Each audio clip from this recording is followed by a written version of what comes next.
quiero compartir con ustedes un texto muy conocido del Nuevo Testamento, Juan 15, y es la parábola de la vid verdadera, ¿sí? Juan 15, versículos del 1 al 11. Juan 15, versículos del 1 al 11. Dice Juan 15, del 1 al 11. Yo soy la vid verdadera, está hablando Jesús, ¿verdad? Yo soy la vid verdadera y mi Padre es el labrador. Todo pámpano, toda rama que en mí no lleva fruto, lo quitará, y todo aquel que lleva fruto lo limpiará para que lleve más fruto. Ustedes ya están limpios por la palabra que les he hablado. Permanezcan en mí y yo en ustedes. Así como el pámpano, la rama, no puede llevar fruto por sí mismo si no permanece en la vid, así tampoco ustedes si no permanecen en mí.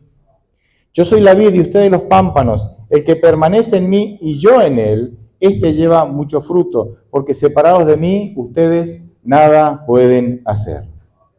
El que no permanece en mí será desechado como pámpano y se secará, y estos se les recoge y se los arroja al fuego y allí arde. Si permanecen en mí y mis palabras permanecen en ustedes, pidan lo que quieran y se les concederá. En esto es glorificado mi Padre, en que lleven mucho fruto y sean así mis discípulos. Así como el Padre me ha amado, así también yo los he amado a ustedes. Permanezcan en mi amor. Si obedecen mis mandamientos, permanecerán en mi amor, así como yo he obedecido los mandamientos de mi Padre y permanezco en su amor. Estas cosas les he hablado para que mi gozo esté en ustedes y su gozo sea completo. El versículo 1 y 2 habla de la función del Hijo y la función del Padre. Habla de la función de Dios Padre y de Dios Hijo. Jesucristo dice, yo soy el tronco de la vid, es decir, yo soy la fuente de vida. Y dice, y el Padre es el labrador. Así que la función del Padre es hacer todo lo posible para que nosotros nos mantengamos conectados en la fuente de vida y llevemos fruto, porque el versículo 8 dice que nosotros glorificamos a Dios cuando llevamos fruto. Sigue aquí en el versículo 1 y 2 vemos la función de Dios Padre y la función de Dios Hijo. Versículo 2 dice, todo pámpano que no lleva en mí fruto se quitará. En argentino, y no sé en Latinoamérica cómo se dice, pero en argentino, voy a decir así, en mendocino, se dice se podará. Toda rama que no da buen fruto se podará. ¿Qué es podar? Cortar, ¿verdad? Se podará. Y fíjense que la clave no es estar conectados. Nosotros a veces hacemos una lectura rápida y decimos, el que está conectado da fruto, el que no está conectado se seca y se usa después para hacer fuego, como dice la parábola. Pero la clave para dar fruto no es estar conectado. Porque el versículo 2 dice que hay pámpanos que están conectados, pero que no dan fruto. Están conectados, no dan fruto, y porque no dan fruto se cortarán. Entonces la clave no es estar conectado. La clave es que haya una ida y vuelta en nuestra relación con la fuente de vida que es Cristo. Lo dice el versículo 4. Dice, permanezcan en mí y yo en ustedes. Es decir, Jesucristo, ¿sí?, nos otorga vida, nos ofrece la vida, el perdón, la salvación. Tiene la iniciativa para tener con nosotros una relación, pero si eso no tiene un ida y vuelta, entonces no hay relación. La relación entre dos personas se da cuando ambas personas hacen algo para que haya una relación, ¿verdad? Yo puedo hacer todo para tener una relación con alguien, pero si la otra persona me ignora, ¿hay relación? Bueno, el pámpano puede estar conectado, la rama puede estar conectado a Jesús, porque Jesús está todo el tiempo intentando generar una relación, tiene la iniciativa de salvación, pero si nosotros no tenemos la misma actitud que Él, y nos acercamos a Él y respondemos, somos sensibles a su voz, es como que la comunicación va de ida, pero no va de vuelta. Y eso es lo que pasa cuando el esfuerzo viene de Dios hacia nosotros, pero nosotros no somos sensibles y respondemos, Entonces somos ramas que estamos conectados, pero que no damos fruto. Así que la clave no es estar conectados, la clave es estar conectados y ser sensibles a la voz de Dios, para entonces que en esta relación con Dios haya unida y vuelta, y podamos enriquecernos y podamos dar fruto. Uno de los temas clave que se repite en estos 11 versículos que leí, tres veces se repite una idea, y cuando Dios repite las cosas 2 veces es importante. Si las repite 3, más, y es permanezcan en mí. Permanezcan en mí.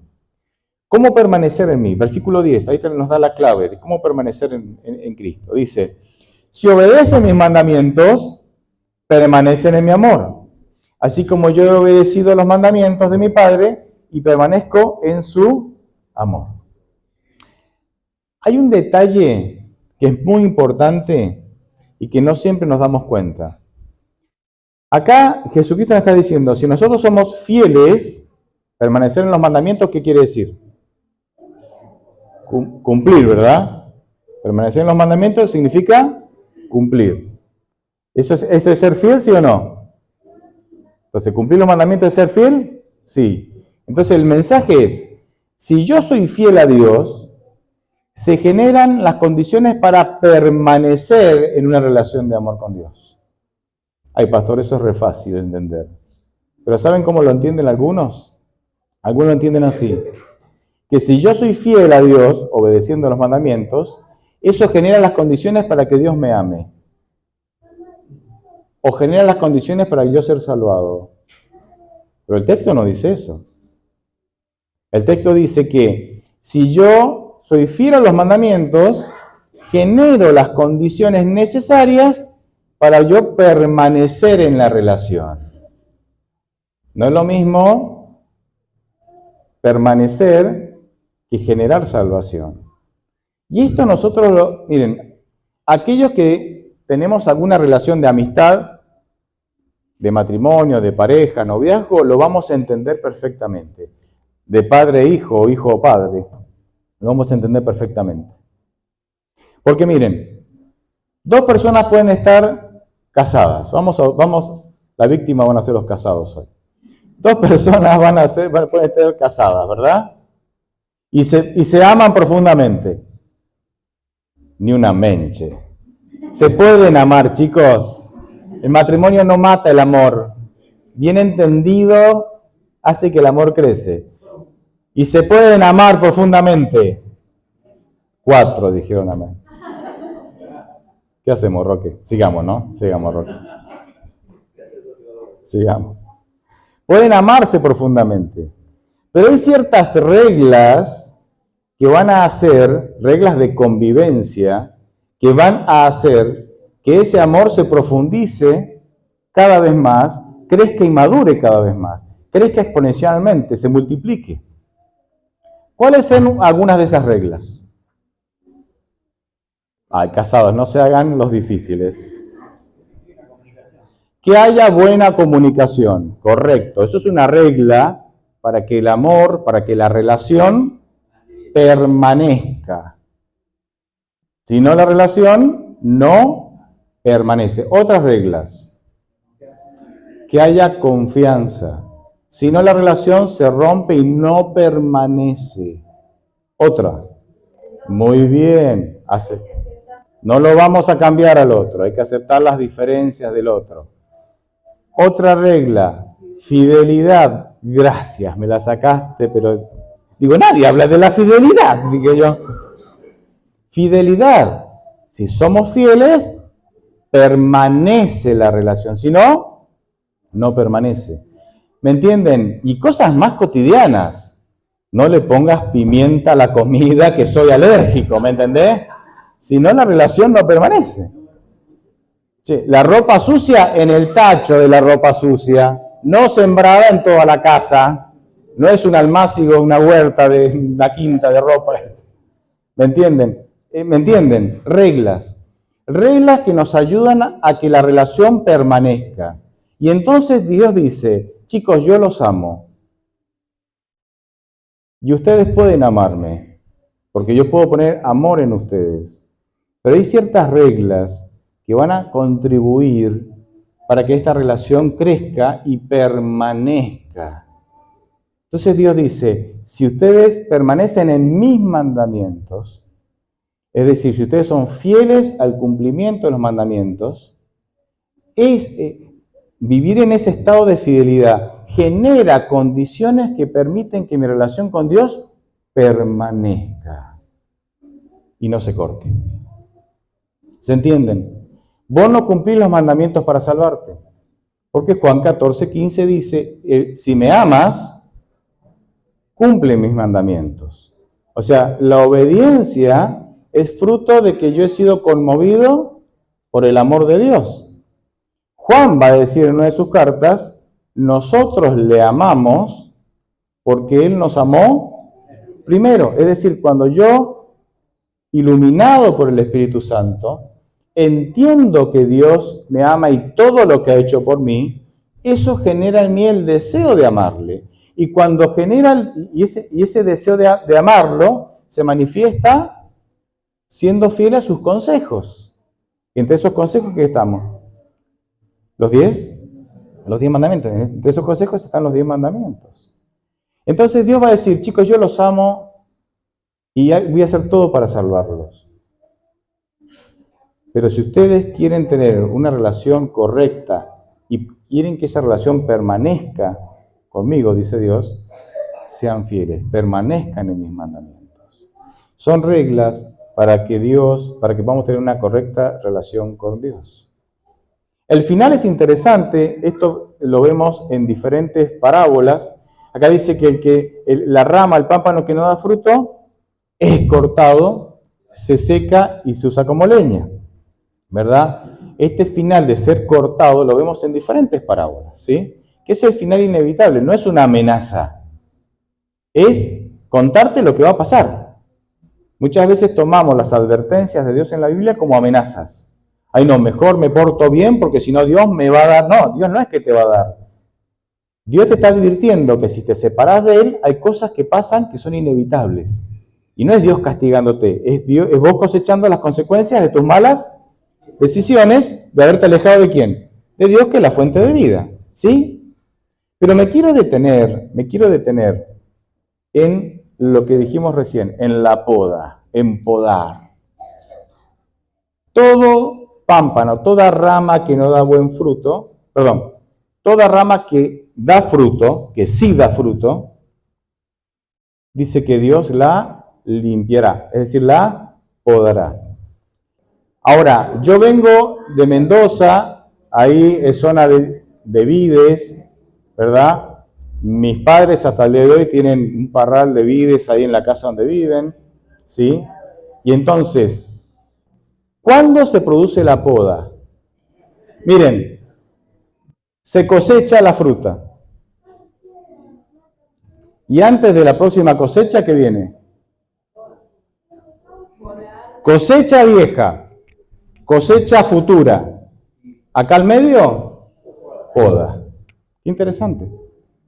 El premio a dar frutos es la poda. Porque fíjense lo que dice la Biblia. Si sos una rama que no da fruto, te cortan y vas al fuego. Si sos una rama que da fruto, te podan para que des más fruto. La poda de una planta es lastimar la planta. Es lastimar la planta. No es natural para la planta la poda. Cuando mi papá poda los parrales, ¿sí? Durante 2 o 3 días, uno pasa por debajo de los parrales y le caen gotas, ¿no? Y yo que no tengo techo, imagínense, las gotas las siento muy bien. Y entonces digo, y cuando era chico, ¿sí? Le digo, o sea, de la rama cortada, de lo que queda, ¿no? Gotea. Entonces le digo, que es la savia, ¿verdad? La savia. Papá, le digo, papá, ¿por qué gotea la planta? Y entonces él tenía una explicación muy romántica, muy interesante. Él decía, está llorando porque la cortamos. Después dicen que los hombres no somos románticos. Chicas, vamos, chicas. La planta sufre con la poda. La poda es el premio a aquel que da buen fruto. Y digo esto porque a veces nosotros, ¿sí? No es que vos estás sufriendo porque hiciste algo mal, posiblemente sí. No es que estás sufriendo porque otro hizo mal y vos estás cosechando las consecuencias del error de otro. Posiblemente sí. Pero posiblemente estás pasando por un dolor porque diste buen fruto. Y el premio a dar buen fruto es que te poden. Que el labrador divino te pode. Para que des mejores frutos. Y yo sé que pocos dicen amén, porque ¿quién quiere ser podado, hermanos? Nadie. Pero es la realidad bíblica.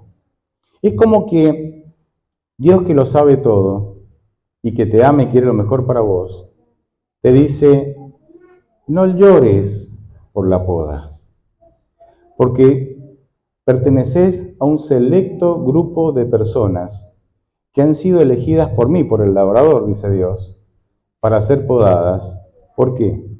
Porque hiciste las cosas bien. Esto es muy antihumano. ¿Por qué? Porque los seres humanos no podamos a la gente cuando hace las cosas bien. Cuando alguien hace las cosas bien, ¿qué hacemos? Lo premiamos, lo exaltamos. Pero Dios, cuando alguien hace las cosas bien, lo que hace es lo poda, para que las haga mejor. Y a veces nos quedamos con los frutos del pasado, porque queremos evitar ser podados en el presente. Y muchos hermanos, o muchas personas en general, ¿sí?, se la pasan hablando de lo que hicieron en el pasado. Sí, porque yo di 600 estudios bíblicos, porque yo evangelicé a Bin Laden antes que lo mataran, ¿no? Cuentan las glorias del pasado. ¿Por qué? Porque en aquel tiempo dieron frutos para Dios, pero hoy no se dejan podar, entonces no hay fruto. Y se han quedado con los frutos del pasado. Pero ese no es el plan de Dios. Miren, ustedes leen en la Biblia, díganme cuándo el pueblo de Israel hablaba de las glorias del pasado, cuando vivían las miserias del presente. Cuando ellos estaban en la época de David, que fue una de las más gloriosas, no hablaban de las glorias del pasado. ¿Por qué? Porque la gloria era presente. La gloria era presente. En cambio, cuando estaban en tiempos de Cristo, ¿sí?, cautivos de los romanos, ahí hablaban de las glorias del pasado, porque el presente era miserable.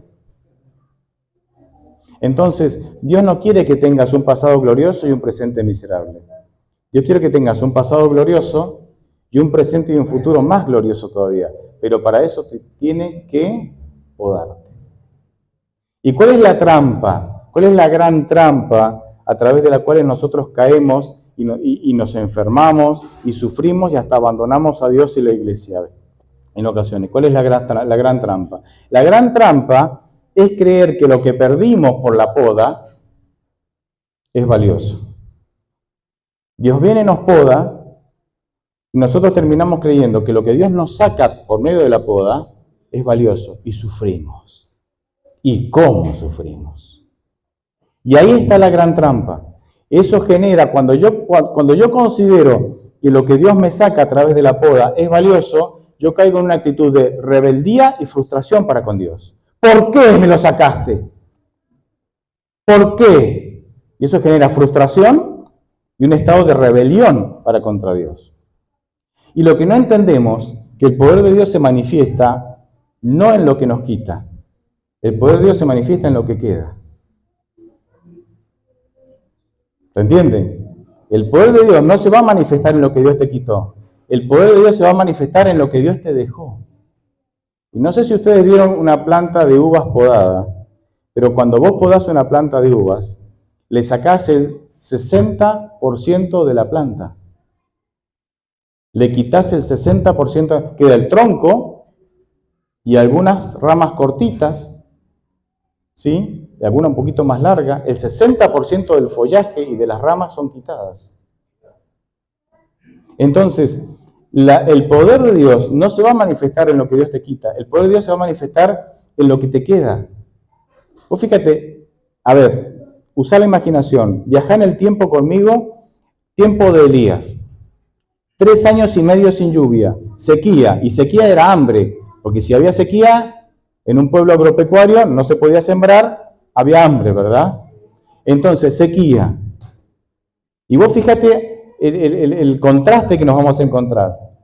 Elías va hasta la casa de una viuda que sale, y que ustedes conocen la historia, dice que solamente tenía un puñado de harina y un poquito de aceite, y va a hacer su último pancito, ¿sí? Y para comer ella y su hijo y morir.